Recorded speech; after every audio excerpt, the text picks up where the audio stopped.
Una vasta attività di spaccio di droga è stata scoperta dai carabinieri a Villaggio Palumbo, una delle località turistiche più note della Sila Crotonese. Eseguite complessivamente 18 misure cautelari, 9 arresti e 9 obblighi di dimora, tra loro Vincenzo Manfreda, 35 anni, che a Villaggio Palumbo lavorava come guardiano. Lo spaccio di marijuana e cocaina si concentrava nei fine settimana e durante le festività natalizie.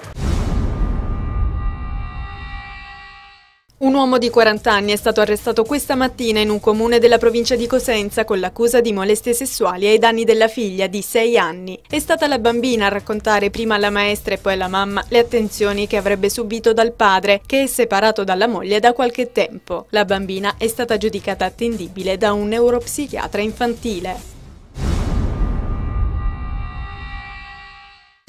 2 nuove tratte saranno disponibili dal prossimo giovedì 7 luglio dall'aeroporto di Crotone grazie ad un accordo tra la società Sant'Anna e la compagnia aerea Prima di Parma. I nuovi voli trisettimanali partiranno per Bologna e Ciampino lunedì, giovedì e domenica, con possibilità poi di proseguire fino a Nimes in Francia a tariffe contenute.